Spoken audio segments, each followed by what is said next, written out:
All right, to really get our heads around strategic procurement, I want you to imagine something.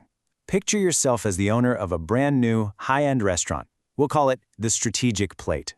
Through this lens, we're going to explore everything from how you source your ingredients to how you manage your suppliers. Ready? Let's dive in.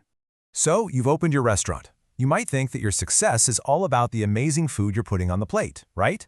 And yeah, of course, that's a huge part of it. But what about everything that happens before the food even hits the pan? How you buy your ingredients, your napkins, even your ovens? That stuff is absolutely crucial. Honestly, it's where modern businesses either win or lose. You know, for the longest time, buying things was just, well, buying things. The old way of thinking was purely tactical. It was all about finding the cheapest price, right now, making a one-off purchase and calling it a day. But the reality for successful businesses today is totally different. It's about creating strategic value. We're not just looking at the unit price anymore. We're thinking about the total cost of owning that thing over years. And it's not about isolated transactions, it's about managing entire categories, like produce or kitchen equipment, as if they're their own little businesses. Okay, so that brings us to the first big idea, the chef's master plan. We're going to talk about the massive difference between just purchasing and real procurement. Let me put it this way. Purchasing, that's you running out to the store to buy a bag of salt because the shaker's empty. It's totally reactive. But procurement is your long-term strategy. It's the plan that answers the big questions like, how do we make sure the strategic plate can not only survive but actually thrive for the next 5 years, even if there's a massive tomato shortage or a hot new competitor opens up right next door? See the difference? It's all about building resilience and gaining a real competitive edge. So how on earth do you manage all this buying? I mean, you can't spend the same amount of brainpower on toothpicks as you do on your prime beef, right? You need a system. Let's talk about a classic but incredibly powerful tool for this, the Strategic Matrix. Okay, so this thing was actually introduced way back in 1983, but it's still so relevant. It's a brilliantly simple framework for categorizing literally everything your restaurant buys. And it all boils down to just 2 key questions. First, how much does this item impact your profit? And second, how risky or difficult is it to get? And here's what it looks like. It's a simple 2x2 grid. Going up the side, you've got profit impact, from low to high.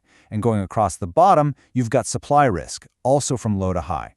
This simple setup creates 4 very distinct quadrants, and here's the key. Each one requires a completely different game plan. Let's walk through them. So, let's start with the first box, non-critical items. This is all the low-risk, low-impact stuff. For your restaurant, think napkins, pens for the office, basic cleaning supplies. They don't cost a lot, and you can buy them from pretty much anywhere. The strategy here? It's simple. Spend as little time as possible on them. Automate the ordering. Set it and forget it, so you can free up your brain for what really matters. Okay, next up we have leverage items. Now, these have a high impact on your profit. Maybe because you buy a ton of them, but they're still low risk because lots of people sell them. For the restaurant, this is your flour, your sugar, your cooking oil. In this quadrant, you're in the driver's seat. You have the power. So your strategy is to use that leverage. You can bundle your orders, get suppliers to compete for your business, basically do whatever it takes to negotiate the absolute best price. All right, now we get to the tricky one, bottleneck items. These have a low impact on your profit, but a very high supply risk. Think about a custom-made part for that fancy Italian pasta machine you have, or a super specific, rare spice that only one local farmer grows. It might not cost much, but if you can't get it, your whole kitchen could grind to a halt. A signature dish comes right off the menu. So here, price is not the main concern. Your entire strategy is about one thing, securing the supply.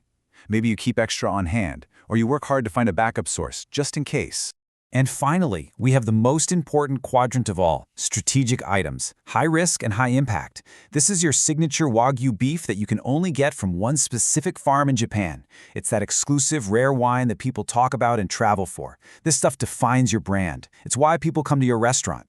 So the strategy here has nothing to do with squeezing out the best price. It's all about building deep, long-term collaborative partnerships with your suppliers. That whole idea of partnership is so important that it really deserves its own focus. We're talking about supplier relationship management, and I've got a simple way to think about it. I call it the 2 a.m. rule. Think about it like this, a transactional relationship, that's you buying a toaster online. If it breaks, who cares? You just buy another one. There's no relationship there. But a strategic alliance, that's something else entirely. Imagine it's 2 a.m. on a Saturday, right before your busiest day, and your main stove breaks down. A total disaster. Your regular vendor? they're closed. They're not answering. But your strategic partner? They're the one who picks up your frantic call, drives to their warehouse in the middle of the night, and gets you a replacement before the breakfast rush even starts. That right there is the kind of relationship you need for your most important suppliers. Now, even with the best partners in the world, things can still go wrong. I mean, let's be real. A supplier might have a bad harvest, a delivery truck can get a flat tire.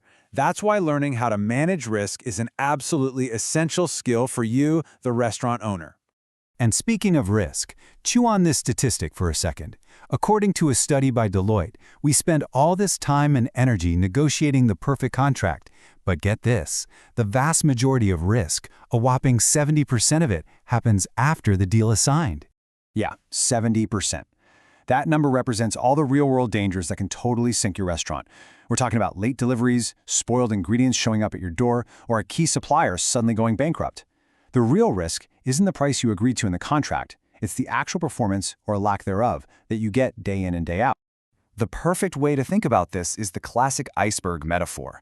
All that stuff you worry about before signing the contract, like negotiating the price, that's just the tiny tip of the iceberg you can see above the water.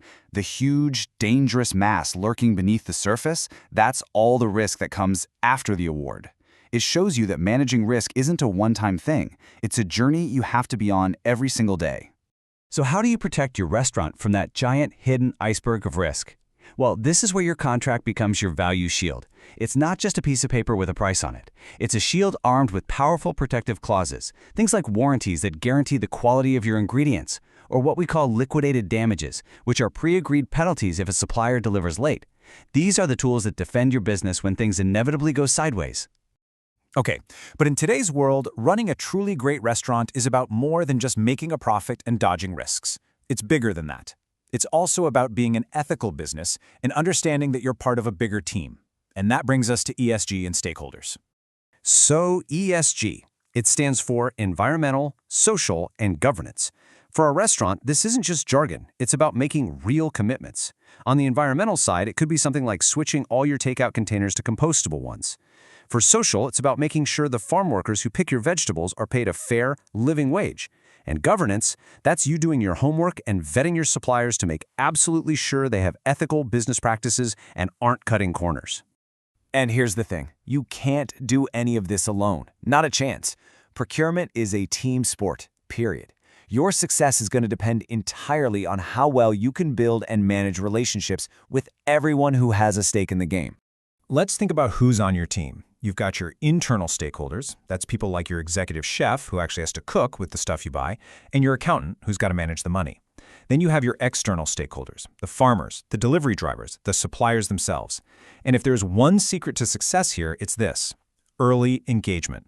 You have to bring these people into the conversation before you make big decisions, not after you've already made them. That's a game changer. Phew. Okay, we've covered a ton of ground. But how does all of this actually look over time? Well, every business, including our amazing restaurant, goes on a growth journey. We call it the maturity roadmap. When you first open, you're probably in the emerging stage. You're just buying things when you run out. It's a bit chaotic. But then, you level up to advanced. Now you're using e-procurement tools and centralizing your contracts to save some serious money. But the final stage, the holy grail, is transformative. This is where you're using incredible tools like AI to predict future supply chain problems, like scanning the news to warn you about a drought that's going to make avocado prices skyrocket, and you're acting on that information before any of your competitors even know what's happening. And really, that's the ultimate goal. This is the point where procurement stops being seen as just some back-office cost-cutting function and becomes what it truly is, a key strategic part of the business that aligns every single small task with the huge, ambitious goals you have for your restaurant. So there you have it. By mastering all of these ideas, your restaurant, the Strategic Plate, is no longer just a place that serves great food. It's a resilient, ethical, and incredibly profitable strategic powerhouse. The only question left for you is, what's the next frontier you're about to conquer?